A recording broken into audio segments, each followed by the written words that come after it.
Everyone, welcome. Great to see you here. I'm Bronwyn Maddox. I'm director of Chatham House, and I'm delighted that we have here Nick Clegg. So Nick Clegg, President of Global Affairs at Meta. Thank you all very much for coming. I'm going to mention just one bit, and it's not exactly housekeeping, but the QR code you can see flashing up will take you straight to the new issue of The World Today, which we've brought out again in its new, better than ever form, and you also copies there on the side. Please do, and it touches, I suspect, on some of the issues we're going to talk about today. Well, we have a clean hour, or maybe 59 minutes, and we're going to be roughly half-half my conversation with Nick Clegg and your questions, so please do get them coming, start thinking of them.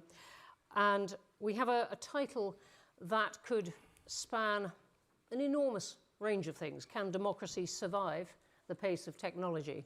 Possibly a slightly defensive title. We'll come on to that. And we've been talking a lot within Chatham House in the past week about the ways that this is coming up. I'm thinking of two pieces written in the past week. One by William Hague, who indeed we were just discussing upstairs, put his name with Tony Blair some time ago to a piece talking about the future and the optimistic potential of technology. But he said in the Times, look, this is, all right, acknowledge all these other wars and battles going on in Ukraine and Sudan and so on. But this is one of the defining battles of the 21st century between governments and technology companies, and it matters for how we are going to organize countries, organize democracy. On the other hand, I can say it's almost the other side. We had Ambrose Evans-Pritchard arguing in the Telegraph apropos a European gathering in Italy. Europe is really losing the race in new technology. It is so obsessed with regulation that it is going to choke off any potential of this new technology if it even knows that that potential is there. So this is the kind of waterfront that we are arguing over. So let me start by asking you, within this, we're in this big year of elections. Every organization in our line of work and many newspapers made great play from November to January onwards saying this is the year of elections. What have you been doing at Meta to handle this year of elections right around the world? So, yeah, it is by far the most consequential year when it comes to, I think, I can't remember what the figure is, so 4 billion people around the world are sort of eligible to vote this year. I don't think that's ever happened in the democratic era. And you've already had a number of elections, India, Indonesia, EU, UK obviously, France and so on. It's without precedent, the number of elections that have taken place. And as you will remember, no doubt William said this himself, there was lots of breathless predictions towards the end of last year and the beginning of this year that this would be the year that democracy would be upended by AI, or the latest manifestation of AI. AI, of course, has been around for a long time, since the sort of certainly spoken about since the 1950s. But sort of tripped up or compromised, or yeah, and I think what you asked what a company like Meta has been doing. We've obviously got even specifically what Meta's been doing. So we have around 40,000 people or so who work on how elections and generally how sort of safety integrity plays out on Facebook, Instagram, WhatsApp, Messenger, and so on.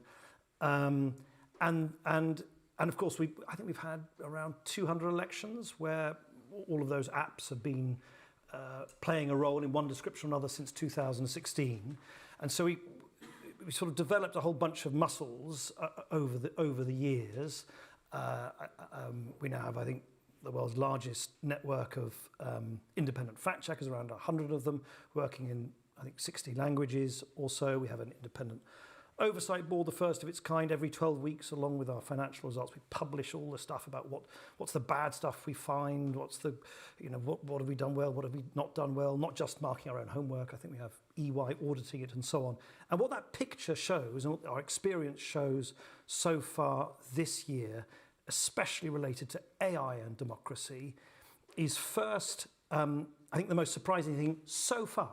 This could change. I mean, it could change overnight, it could change from one moment to the next. In fact, it almost certainly will change as the technology evolves, but so far it is striking how little effect AI has had at a systemic level. Of course, it's been used for good reasons and bad reasons. It's used by campaigners for fundraising, for running political ads. I remember Imran Khan ran a sort of AI avatar from prison to communicate it. So it's been used, but we haven't, and I don't think anyone has, the MIT published a quite interesting review confirming this earlier this week. I don't think anyone has identified that AI has played a systemic role in any of the elections. Secondly, where AI has played a role, it's tended to be as a sort of technological accelerant of problems we already know about, most particularly the creation and dissemination of misinformation.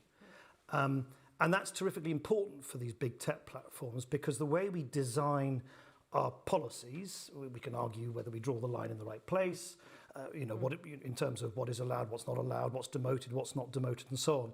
But the way we design it is to be technologically agnostic. In other words, whether a piece of misinformation is produced by a human being or by a machine is irrelevant. Our systems should, they don't always, they're certainly not perfect, our systems should identify them, particularly if they're going viral, regardless of the genesis of it. And I think that's quite an sort of important sort of second observation. And then the third observation I'd make is, because this is often overlooked in the, I totally understand this, I don't criticise it, but quite a lot of the commentary tends to always dwell on, because it's more exciting to talk about the negative sort of spooky sort of apocalyptic side of new technologies rather than the upside. But it's worth remembering, and I'm sure this is relevant to most of the big platforms these days, how much the tech companies regard AI as a sword and a shield. What do you mean? Well, people dwell on how bad people might use AI for bad purposes. It's also the most powerful tool to identify bad content and stopping it disseminating. I'll give you an example. The prevalence of hate speech on Facebook, in other words, the percentage of hate speech that can be identified as a percentage of the total amount of content on Facebook. And this is not just me plucking this figure out, this is an audited statistic, has been reduced by over 50% over the last 2 or 3 years for one reason only, because of improvements in AI. So the prevalence is now about 0.02%. So that means if you're scrolling endlessly, I don't recommend this, but if you're scrolling endlessly on your feed, out of the 10,000 bits of content you might find 2 bits of hate speech. My point is, that I wish you could reduce it to 0. I don't think you ever can, because remember, hate speech is almost always legal speech. It's just speech that we have decided. I'm going to come on to this point, but yeah. But my point is, I think what is often overlooked is that the advances in keeping people safe online, trying to defend against particularly foreign interference in elections, the spread of misinformation and so on, is itself a battle fought through AI. And invariably, the greatest advances are through AI. And it's certainly my sort of day-to-day job. A lot of the sort of work that the teams of engineers do is to constantly improve, because you're dealing with a scale. I mean, WhatsApp alone, I think now there are about 100 billion messages on WhatsApp every day worldwide. And then, of course, you have to multiply that with Messenger and Instagram and Facebook. It is vast.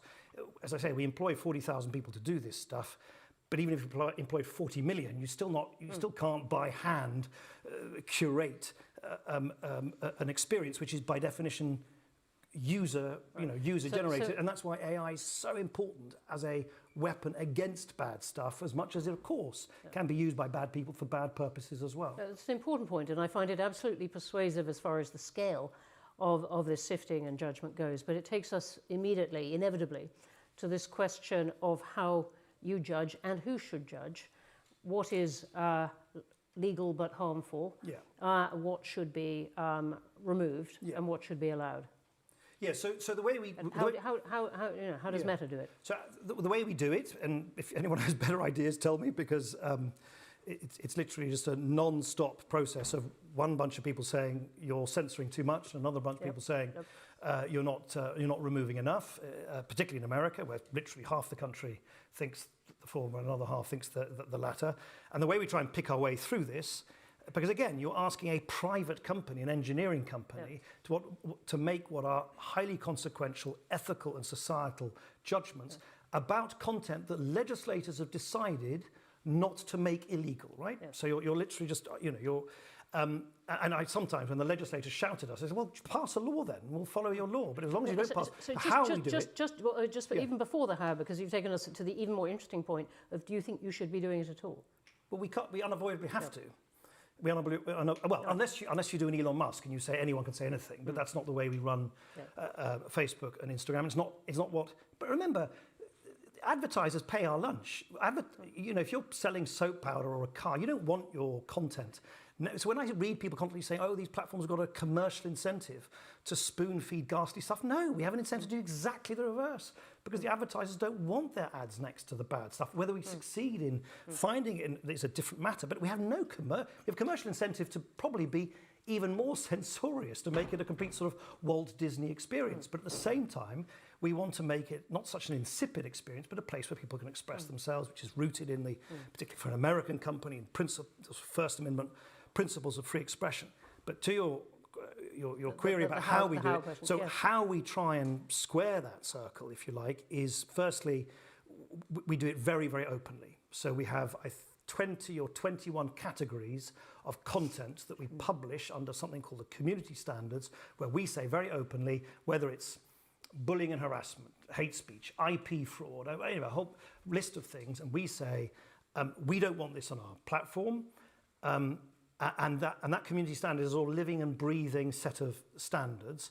We consult every 2 weeks with an international panel of scholars, of free expression experts and so on, and we adapt it. Then we've set up this sort of independent, sort of almost court, this oversight board, we're the only company to do this, and so that a user can go to the oversight board and say, Facebook removed my post of my cat saying it was a demonic symbol inciting hatred. It wasn't, it was just my cat. And then the oversight board can say to us, you idiots, it was just a cat, restore that post. And we will do that, and we are duty bound to restore or indeed take down the content that they instruct us to. And then, as I think I referred to earlier, along with our financial reporting, we disgorge huge amounts of data under each of those 2021 categories, showing every 12 weeks how effective our systems, the automated AI systems, but also the human beings I referred to earlier, are at identifying it and either removing it or demoting it or labeling it, and how successful we are at doing that ourselves before users report it. And that's all of this great paraphernalia is expensive. I mean, we've spent about 20 billion US dollars in recent years on that work, about 5 billion in the last year. I'm thinking we're referring to it upstairs. These are numbers that Rachel Reeves would be very covetous of. We might come on to that. So don't give her a suggestion. I mean, Also, point we come on to. So that's how and you referred to in the Facebook and Instagram and Meta. Meta is a U.S. company. The First Amendment is absolutely core U.S. value. How do you go out and apply this to parts of the world that really don't share that value at all? Yeah, I think my own view is that that's one of the most difficult conundrums we face, because in many ways I think all these companies and these technologies and these platforms, they were born in the sort of the sort of apogee of globalization, and yet we live in a world in which politics is deglobalizing. So you've got, underlying all of this, you've got these two, I think, very powerful forces, which is the globalization of technology. These are seamless, borderless technologies which allow people to communicate, the swipe of a screen from one part of the world to the other.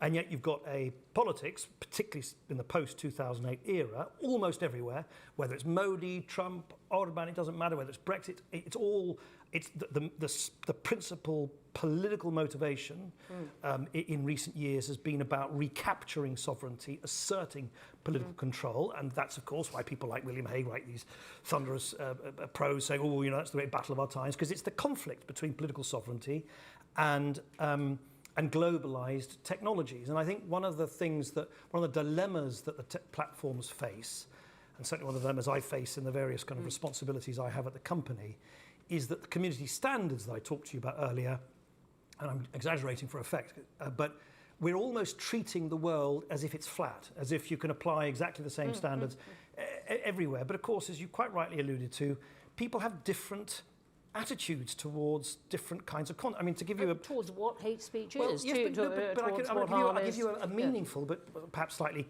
comic example. Every time I meet any ministers and politicians from Scandinavia, one of the first things they berate me about is why we're such a censorious American company that doesn't allow them to post pictures of their topless Baltic summer holidays because nudity is not allowed and so on and so forth.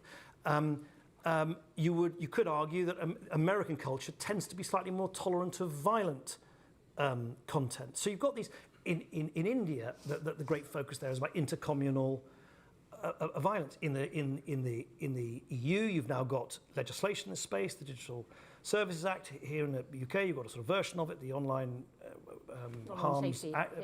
Became the Online Safety But all of those acts, of course, because guess what? The parliaments find when they grapple with it, it's bloody difficult. So they end up actually leaving huge amounts of space for the regulators to fill the gaps, and then you have all the different voices and lobby groups and others saying, sort of saying to the European Commission or Ofcom in this country, you should interpret these adjectives and adverbs in the legislation in this way or that way. It's a non-stop debate, but it's one, to your point, where my own feeling is, it's probably my view rather than meta view, if I could put it like that.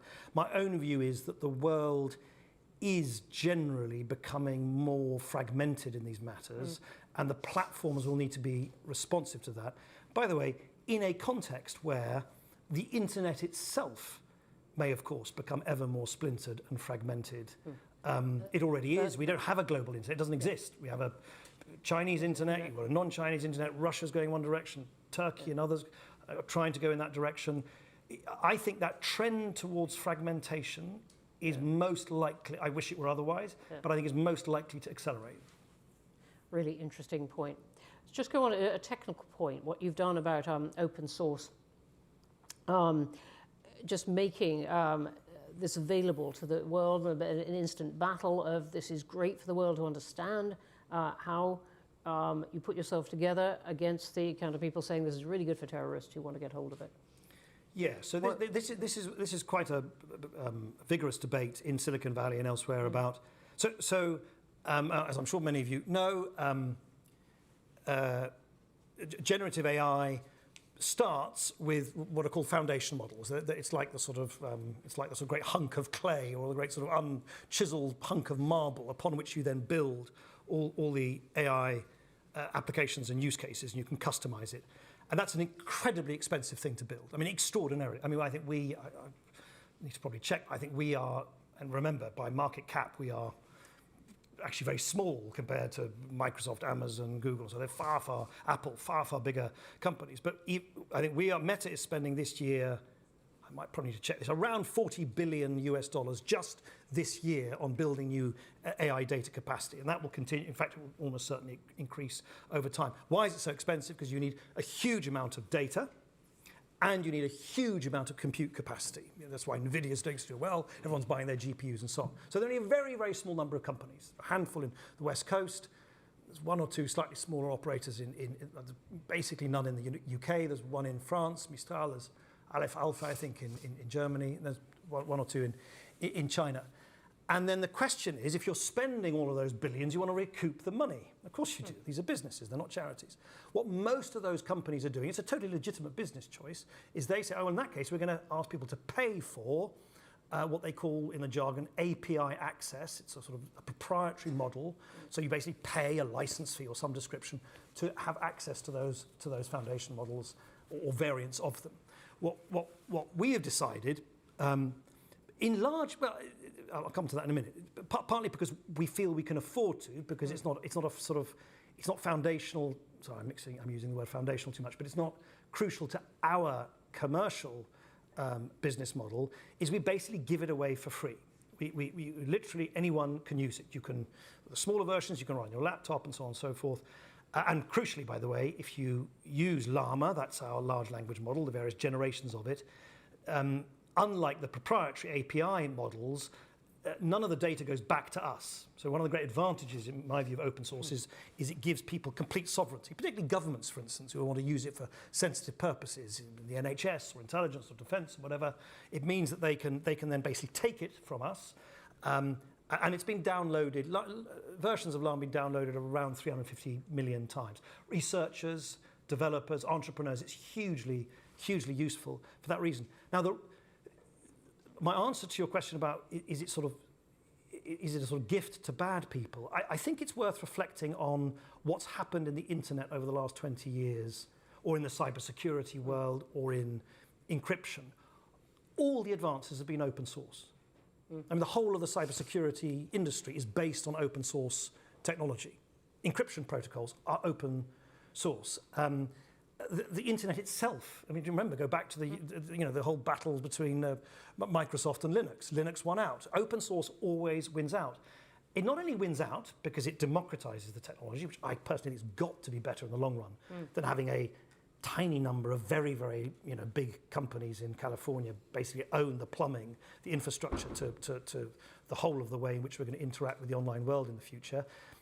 It actually appears to, over time, be safe because it allows everyone to prod holes and examine it. So we, for instance, subjected Llama, I think it was last summer, to a hackathon in I forgot the name of it, in Las Vegas. You get all these people sort of trying to poke holes in it, and then so you're not relying on just one company to patch and mend and play sort of whack-a-mole with the errors in its own sort of secret system.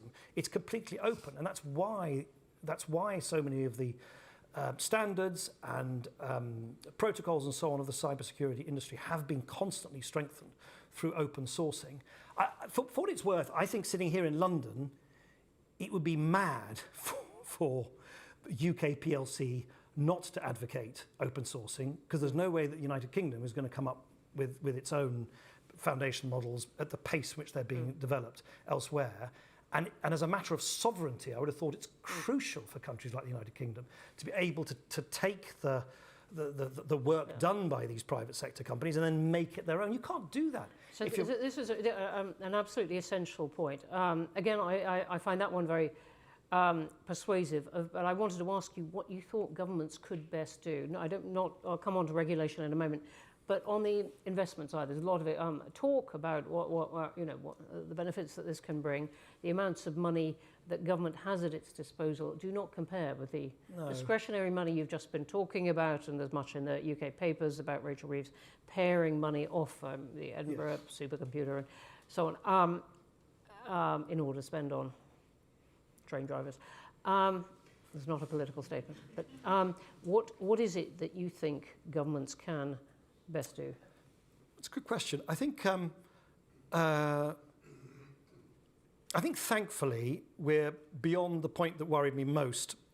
Actually, I remember saying this to the then Prime Minister Rishi Sunak and Oliver Dowden, who they'd organised this rain-soaked get-together in Bletchley Park, what was it, a year or so ago, and I was there on behalf of our company and so on and so forth. And I remember saying to him, like, do you think Mrs. Miggins, in sort of living round the corner in sort of 56 Orchard Close, is now more keen on AI or more terrified of it after 2 days of wall-to-wall coverage of the sort of terrors of I can tell you, she's a lot more worried than before. You have to make the case for, yes, of course the safety work is important, but if all you talk about is some distant apocalypse, which might happen, but I tell you, this technology is way more stupid and rudimentary than people think. These things so-called hallucinate. Hallucinate means they give very stupid answers because they're basically still guessing. They're guessing machines. They're ingesting vast amounts of data, and then they predict the next what's called token in response to a prompt. Certainly the large language models, they will now become multimodal and will also be able to operate. They'll start seeing, if I could put it like that. So of course it's evolving fast. But I think there is a sort of bully pulpit point about saying that if you speak to anyone in medical diagnostics, you were saying this to me earlier. I was saying before that some of the people I meet who are most excited are in medical diagnostics. Of course it is. We're identifying, as a world, we're identifying new antibiotics, for the first time in 60 years because of advances in AI. Advances on a team one of my teams in Meta is called Data for Good, has released open data sets on forest coverage around the world, which is materially advanced, the science of climate change and of forestry. You just think of the advances in terms of personalized education. It doesn't mean you have to, it doesn't mean you should in any way ignore the data. You should always be mindful of them. But for so long, the political debate, and clearly the press-driven debate, because it's always more interesting to slap on the front page of a tabloid a picture of a scary robot with glaring red eyes and saying they're coming to get you. It's kind of course it is. But I think there's a political act of leadership that you have to explain. You can't wish this technology away. You can, of course, you need to try and make it sight, but you want to try and harness it for the public good. And if even half or a fraction of some of the breathless predictions from the analysts materialize in terms of the effect of AI on productivity are true, then for a country which has laboured, including, by the way, the time I was in government, under this, what the economists call productivity puzzle, that even as we produced jobs and all the rest of it, we just weren't improving our productivity, we should be grabbing hold of that. So, because it's the final point, if I can make, because what government can do, and actually particularly perhaps in a country with such centralised public services we have, is we can deploy AI. We're not going to invent AI any more effectively than some of these Silicon Valley companies. We can. There's no golden rule that says because you've invented a technology, you're going to be better at deploying it. And for anyone who wants any evidence of that, has anyone here got an American bank account? I mean, the American banking system is like, it's stuck in the 70s. You still have to have a checkbook, you still have to ring a human being. Well, it's one of the facets of a federal country when the federalism comes back to bite it. But on this point... But you know my point about deployment? Yeah. There's a huge... And I think, to be fair... No, Britain is a very good example of what you're talking about, of often inventing things and they're not making things of them. But one of the people who has put himself in that bully pulpit you were talking about is Tony Blair, who's been saying really very loudly, a lot recently, look, this is the answer to Britain's productivity problem, and saying to government, the new government, this is part of the answer to your budgetary problems. This is how to get more out of the public sector. Now, obviously, you know the workings and non-workings of the UK government quite well. Do you think he's right? Yeah, I think he's broadly right. In the sense that you have to, particularly if you're running a government, there's only so many hours in the day, and politics is about a choice about what you emphasise and what you don't. You can't do everything, and particularly if you're Prime Minister or senior in government, you have to be super unambiguous. But just to bring it down to the granular, non-metaphorical level, what is it that it can do that the British government, civil servants and all this are now doing? How can it improve? AI? Yes. Well, I think how we interact as citizens with the state can be completely transformed by AI. Whether it's pension chatbots that you can actually get hold of and can immediately give you an answer, whether it's how your child is actually taught through tools which give personalised education rather than just the same standard rote learning to all 30 kids in the school, whether it's the improvement and the speeding up of diagnostics, whether it's the urban planning and the planning of traffic planning in our congested... anything which requires the processing, digestion, prediction based on large amounts of data will of course be affected by AI. I suspect, by the way, this is a bit further afield. I suspect almost, well, actually, in many ways already. I mean, certainly in the services I know about, there is nothing that you will find on Facebook and Instagram which is not already, in some shape or form, sliced or diced by what are called AI classifiers, who rank and decide what you see in what order and so on. I think in the future, pretty well everything where unless just pure messaging apps where you're literally just sending your text, but even that I think will interact with businesses through AI-powered entities. I think we'll be able to book our holidays through AI entities. You could literally say what you like, have a discussion with them, they'll come up with a proposal. I just think it's going to be transformative in so many different ways. Doesn't mean there aren't downsides, but in answer to your question, every single department in Whitehall should be working out how to deploy it to good effect.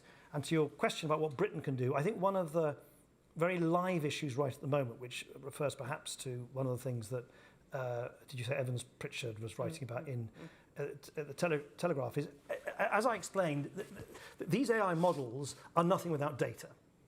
I mean, the models don't work. It's like a car without electricity or fuel. They just won't move, right? They're very data hungry. And there's a whole much more sort of futuristic debate from some very, very clever AI data scientists who say in the long run, actually, you've got to change the paradigm and move towards generative AI, which is much, much lighter on data, almost mimics the human brain and so on. Because there are some literally and metaphorically, some sustainability questions. Yeah, about the current, therefore on storage, therefore on energy, and so on. All of that. Exactly, all of that. But right now, the advances are, and here's the strange thing in Europe. I mean, I have to say, and I say this as someone who was an MEP for 5 years, who was an ardent and remains sort of ardent critic of the self-harm of Brexit. I worked even as a European official in the European Commission for 5 years. The EU seems to be at the moment sort of moving towards the most perverse decision or set of decisions taken through I won't bore you with it, rather. So which ones are you thinking of? I mean, I'm thinking of the among others, the Google tax. Yeah, no, that's a tax thing. It's a tax thing, so slightly separate. A slightly more plain vanilla tax thing. So what are you thinking of? It's about the use of data. If you want European AI foundation models, you inescapably have to train those models on EU data. Otherwise you can't, right? Otherwise all you end up doing is using hand-me-down AI models from California. It's the same in the UK. If we want AI models, if we want AI avatars, chatbots, you name it, who understand our language, our history, our landmarks, our very different English idiom compared to American idiom, you have to train it on UK data. And nothing spooky, public data that's out there on the internet, right? That's all that companies like us are seeking to do. The European Union appears to have said that we're not allowed to do that. To which, so in an act of regulatory sovereignty, they will end up, I suspect, just not having a bunch of products being produced by these companies rolled out in Europe, and they'll be rolled out everywhere else. But secondly, they'll be in the weird situation of relying on AI models that are not Europeanized. It is completely beyond me why this is in Europe's interest not to allow these AI companies, notwithstanding the fact that they're American, to actually produce, if I can put it, customized, Europeanized AI foundation models. And that's where the UK, which is still basically abiding by the same legislation, GDPR, could, if it wanted to, take a more nimble approach. Really interesting point. On that, let's go to questions. I have loads more, but there's going to be loads and loads and loads here, and there's loads online. So all right, I'm going to take them in pairs because there's loads of them. So let me start right here and on the aisle there. Let me take those two first. Is there a microphone situation? Yes, there is a microphone situation because we have lots of people online and they won't hear you without that. Microphone situation. So no, that was really fascinating. Digby Walker If from you'd the like Carbon to say Trust. who you are. Digby Walker from the Carbon Trust, but There you go. asking on behalf of myself. Taking us back briefly to the question, which was, can democracy survive the pace of technology? Thank you. Do you think AI and technology is more of a positive for democracies or more of a threat or positive in their sense to authoritarian regimes? And that sort of contrast between the threat and positives for different types of regimes and technology? I definitely think technologies are used by authoritarian jurisdictions to surveil. So, I mean, just look at the Chinese internet. It's quite different. It's a totally different paradigm. You build basically a wall around the internet and you heavily surveil people inside it. That's how the Chinese internet was quite different to ours. So clearly all technologies, but the same could be true of camera technology. I mean, of course, technology. I think for democracies, my own spectacularly unfashionable view, but I feel I have a little experience now after 6 years or so in Silicon Valley and poring over the research on this, is that people tend to somewhat exaggerate the role that technology plays in how people vote and political behaviour. I'll tell you the two sets of people you shouldn't listen to generally about technology is the most ardent fanatical advocates of technology and the most ardent fanatical critics of it. They both reduce human conduct and behaviour to sort of techno-determinism. You know, oh, it's the algorithm that made you think this. No, it isn't. We are much more complex animals like that. And interestingly, the research that's been done, and I can share the link if there's a research program which I helped set up called US 2020. We worked with, I think it was about 11 universities across the US to run to allow academics, in a privacy-protected way, of course, to run very sizable experiments during the 2020 US election on how people used Facebook and what effect it had on their voting behaviour. And if I can just share, because it's really interesting, there's two examples. So I may get some of these stats wrong, but they took, say, large samples, 150, 200,000 people who'd volunteered, and they said, you're now going to use Facebook up to the point at which you vote in 2020 for Biden or for Trump, and you're going to use Facebook, but you will have no virality, no distribution at all. And then another 152,000 saying that you'll have no algorithmic ranking at all. It'll be completely chronological. And I'm probably simplifying because the academics have published this in peer-reviewed papers, in Nature and Science and so on. We had no role over. All we did was just build the system so they could run these experiments. They basically concluded it made almost no difference at all. Because, in the same way that research has shown that this common refrain about filter bubbles doesn't really kind of exist, the idea that there's a causal link between the use of social media and polarization, actually polarization has gone down in a lot of countries where social media use has gone up, or polarization has gone up amongst the sections of the population that are least active online. So I just think when you break it down, I don't want to be dismissive or complacent otherwise we wouldn't be spending $20 billion US, and we wouldn't have 40,000 people working on this. There are heavy responsibilities that the platforms have. But I just think there's this tendency always to, here's the final observation on this. The weirdest thing I have found about the debate around AI in the last couple of years is that we all immediately start anthropomorphizing something we call artificial. We confer on AI sort of human-like and often sort of all-knowing, omniscient, slightly demonic powers. They're machines. They're machines. They're not people. They don't have the intelligence. They're artificial. And it's just, I find it so frustrating that we as humans can't resist but project ourselves onto these machines. And yes, of course, they play a role in all of our lives.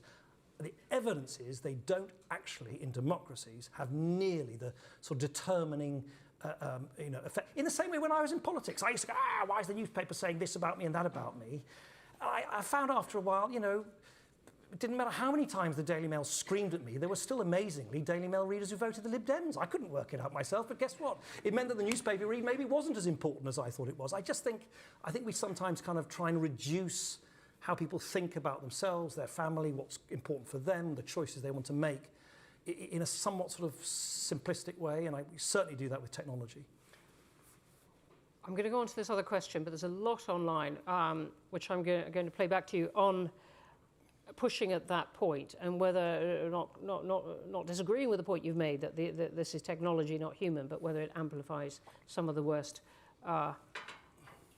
characteristics of humans. I'll come back to that question here. Hi. Is this on? Yes. Yes. Okay. My name's Latika Burke. I'm a writer at large for The Nightly in Australia. The Australian government has just announced it wants to ban social media for under 16s. Meta's response... It's under 14. No. Teenagers, yeah. Meta's response so far has been to say that you believe the entire App Store should be made downloadable pending parental consent. If you're not successful in outsourcing that obligation, will you enforce this ban? Can it be enforced? And do you think it's even desirable? Right, for those who don't know, I think, but you might want to correct me, is that the Prime Minister of Australia has announced in outline, without any detail, that he wants to pass legislation that are below a certain age. I don't think he's specified which, but I thought I'd heard 14 maybe. You would not, no child below the age of 14 would be able to use social media at all. And I think between the ages of 14 or 16, they would need to have parental consent to use social media. I mean, look, at the end of the day, if a democratic government passes legislation on that, we will, of course, will abide by it. I would only say two things to make it actually work. Firstly, as anyone who's got teenagers will know, no teen uses one app. I mean, I don't know what the statistic is here in Australia, but in the US, I couldn't believe this, but many, many teens use up to 40 apps. And teens are incredibly versatile at using apps and messaging apps to kind of communicate with different people, show a different side of their identity. Some of it's very, photographic and public. Some of it's a bit more intimate and so on. So you have to have a system which captures that whole ecosystem. And that's the point about app stores that I think you were referring to. Well, not just Meta, lots of people are saying this. There are only two choke points in the modern internet. It's the operating systems upon which everything else is built, which is iOS, owned by Apple, and Android, owned by Google. So we're not, I think you said, we're not shuffling off anything. We're saying if from a parental point of view, or indeed from a government's point of view, you really want to have control over who uses social apps or not, the only way you could just practically do it is through the point at which as I say, there's a sort of choke point, when you actually download the apps from the App Store. And so that's why I think there's an increasing number of people who say, there's no point asking, of course, big companies like us will do it, but there's a multitude of different apps now, some small, some with different policies. I mean, X and Facebook are completely different now, and TikTok and Snap. If you ask each company to play whack-a-mole with these things, it's going to be a nightmare for parents, because they're going to have to do it on each single app. So that's the first point. And then the second point related to that is make it comprehensive. Because if you don't, if you don't, it'll become a fragmented thing. Companies will do different things. It won't actually capture the full online experience of young people. So, so I think, in as much as the debate unfolds in Australia and elsewhere, if you're going to make a big move like that, just literally saying, we decree at this point, you've got to make it workable. It's got to cover all the apps that young people use, not just some of them. And you've got, in our view, and no one's come up with a better answer, you've got to be practical about how you make that happen for all apps. And the only way is through the app stores. There's no other way. Do you think it's desirable? I'm not really going to, it's not, look, the last thing you want from me, look, no one cares whether Meta thinks it's desirable or not. I think if that is what society decides. It's a bit disingenuous. I think people do care. No, I massively care. Of course I massively care. Otherwise, over the last several years... No, I was saying people do care what Meta thinks. Yes, I know, I was giving you the answer. Yeah, all right. Of course I care. By the way, as a father of 3 teens, and they're a bit older now, but of course I want, and we want, teens who use our apps to do it in a fruitful way, a positive way. Clearly that doesn't happen in a minority of cases. All the evidence suggests is the overwhelming time, for the overwhelming majority of young people, it's a positive experience in terms of developing friendships, developing their own identity, and so on and so forth. We've introduced around 50 tools over the last few years to give parents more control over the time that their kids spent. Who are they friending with? We default under 16-year-olds into a much more restrictive setting, so they can't be connected or communicated with by people they're not connected with, etc., etc. And guess what? One of the things we do find, I'll be very open about this, is that even when we build these controls, parents don't use them. So we have a behavioural issue, which is that we as an engineering company might build these things, and then we say at events like this, oh, we've given parents choices to restrict the amount of time kids are on. If parents don't use it, of course, it's not. So I actually think there's more we can and should and will do. I hope we'll be making, look out for it, I think we'll be making some very significant announcements fairly soon to try and really make these controls simpler, easier, particularly reassuring for parents. And if governments want to take those measures, fine, it's totally their right to do so, but make it workable. Make it workable in the way that actually the lived experience of teens, I mean, you know this, the number of politicians, I'm an ex-politician, politicians who talk about apps they've never used, don't even know how to find it on an app store, have no idea how teens actually live their life. It's really, you've got to go with the grain of actually how teens live an online life. That's why make it comprehensive, cover all the apps, administer it, the checks, the controls, the age verification through the app stores. Okay, let's take some more questions. I'm going to take one on the aisle there.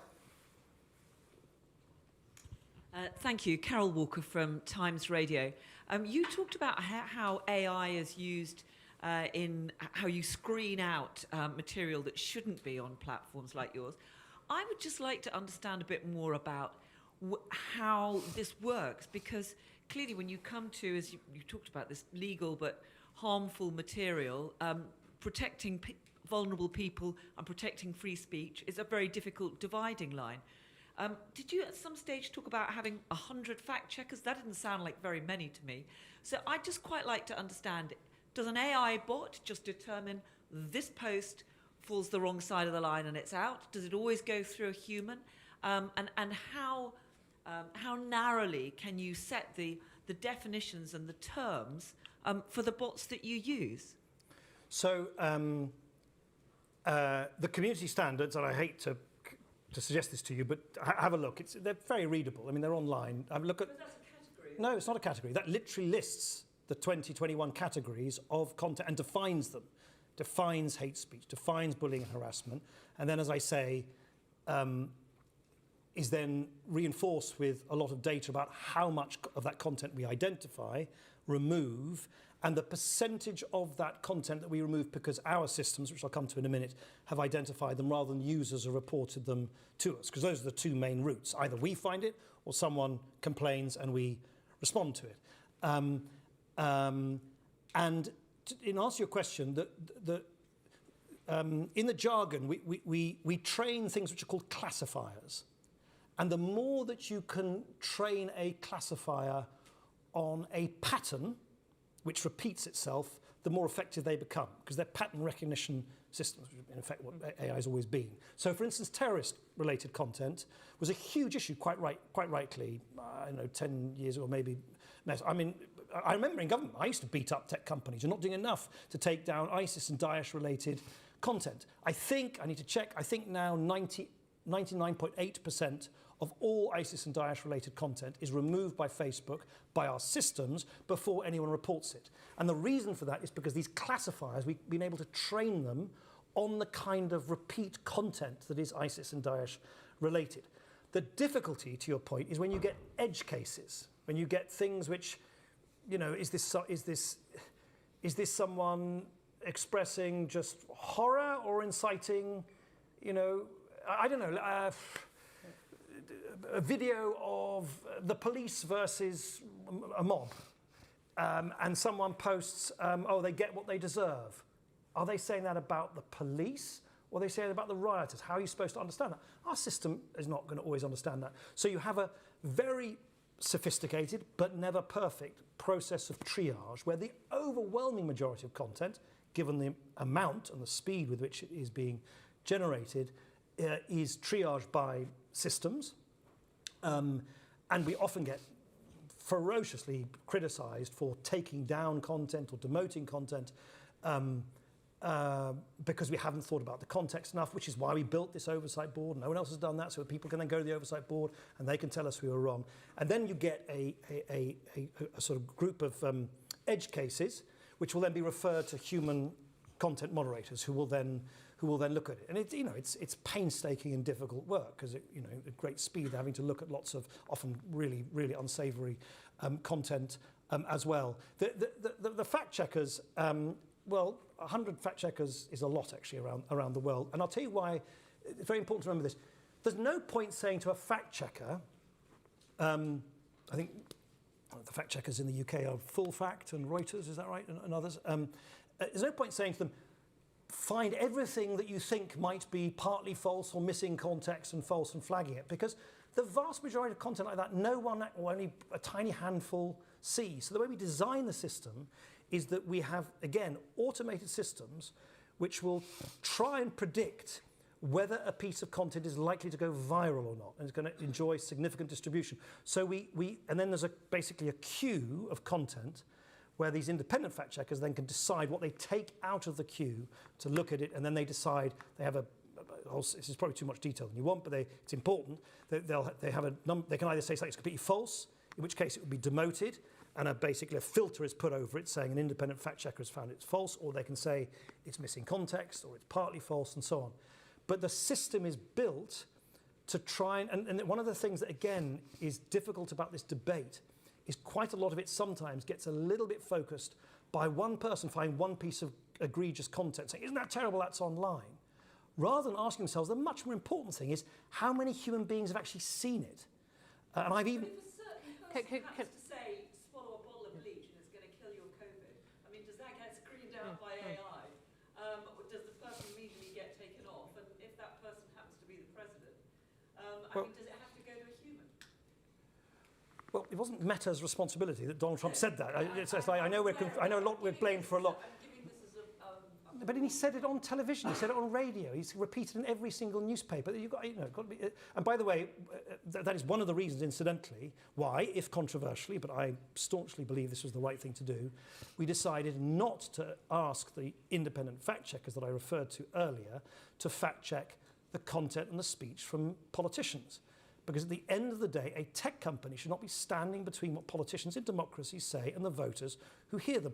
The good, the bad, and the ugly. That is not our role. Now, some people, particularly on the left in the United States, that's outrageous. You're allowing Donald Trump or anyone off the hook. No, we're not going to start becoming a referee of political speech by political candidates. That is not our role. People always complain about the excessive power of these platforms. Just imagine if we started literally editing But isn't this exactly the point, that people do want you to some extent to be a referee between things that can accentuate I get the my impression accentuate is violence. We've got some references here to Facebook's role in amplifying violence against the Rohingya in Myanmar in 2017, and so on. That's right. And I've got a lot of questions online saying, are you not dodging that point about being a referee? I hope I haven't dodged it. I've tried to be very, very clear that in that huge swathe of category of content, which legislators have decided to keep legal, but we don't want on our platform, our advertisers don't want our platform, our users don't want it, we don't want it. We take a very, very different stance to other platforms. X under Musk has basically just said anyone, so for instance, in the riots in the United Kingdom recently, some of the main propagators, Tommy Robinson, the EDL, Andrew Tate, they were all banned on Facebook and Instagram years before, but were allowed to run amok on X or indeed on Telegram. So I can only speak for our platform. We are super open about where we draw the line. Of course I accept, this is what I live and breathe every sort of day in the office, is that people will always say you're not going far enough, other people saying you're going too far. We can only be as open as possible about how we adjudicate on that. Of course, one person's hate speech will be another person's claim to the right to free expression. That is an age-old debate. But we consult widely. We are super open about why we take the decisions. We hold ourselves to account through all the data we publish. We're increasingly making ourselves more open to research. I think objective research, not meta research, research done by academics, as per the US 2020, to Digby's question, the US 2020 project is a good model which I want to replicate elsewhere. So, for instance, we've just recently entered into an arrangement with the Center for Open Science in the United States to again give unprecedented amounts of data available to them so they can do independent research into how teens use our apps. So I think those are all the things that we can do. Does it absolve one of responsibility? No. Particularly of events in the past. You mentioned Myanmar. The company is now thankfully completely different since then. It's built up all these different guardrails since then. No. But I don't, unless anyone's got any better answer, I don't know how else, in a space where governments and parliaments have decided not to act, I don't quite know what other principles we can proceed So on, you're other than the obviously, one of transparency and accountability. as is entirely reasonable, speaking for Meta, but do you think the world would be better and indeed more stable if X and Telegram and others took that line? Look, they need to decide, and governments need to decide what they want to do in response. I mean, one of the complicated things, which is my point to the lady who was asking about Australia just earlier, you've got to remember these apps don't operate in isolation. So stuff that gets posted here gets shared there. A comment there gets photoshopped, gets screenshot and shared elsewhere. And one of the problems actually we found in the UK riots recently, we had to block a whole bunch of content and links to Telegram groups, which were basically being used for the instigation of those riots, because this content sloshes from one platform to the other. And certainly in the time I've been in my job, I have seen, interestingly enough, the different apps operating in increasingly different ways. And I think one of the challenges for policymakers is that the debate you keep hearing is social media. It's not a lumpen thing. In the same way, it makes no sense for me to say to you, Carol, oh, it's like the media. I mean, like, FT is different to the Daily Mail. Channel 4 is different to BBC Radio Lincolnshire. People use it differently. There are different policies. I think you increasingly have to look at these apps in different ways. And if you're going to take measures, as per the one in Australia, you've got to make sure that it can actually be administered to cover them all. Okay. Zoe Kleinman online, I was about to ask you a question. I think we've just about covered it. Do we have one over there? Yes. At Chatham House. Well, thanks so much. I just wanted to finish on a question. Alex Kresodomski from Chatham House. Yeah, thank you. I look Runs our after digital some of program. our technology work. I wanted to finish on a question around values. I think I'm really struck looking at what we've seen in Silicon Valley over the course of this electoral period in the US as a number of voices at platforms that I think previously had tried to come across as pretty politically neutral, tried to stay out of politics, have changed their tune in quite a big way. You've obviously mentioned X and Musk. There's a lot of investment and so on. Have you seen that change happen at Meta? Have your values changed over the last 10 years? Is it still the company that was once sort of heralded as the vanguard of democracy sweeping the Middle East? And now, what are we left with today? Yeah, there's been a significant change, and it's in the other direction. And it's user-led. I mean, look, I won't ask for a show of hands, but people who go to X want to go to X to start yelling at each other about current affairs and politics. It's not actually why people join Instagram and Facebook. You've got to understand, again, to my point, how different they are. X is tiny. It's tiny. It's for elites. It's for people like us. Honestly, it's not used by the vast majority of normal people around the world. No, it really isn't. It's smaller than Snap, I think, at times. Right? So it's a tiny, elite, news-obsessed, politics-obsessed app. The vast majority of people join Facebook and Instagram because for much more playful reasons, or they're not, they want to exchange stuff with their family and friends, or about their holidays, or about their daughter's soccer team, or they want to join.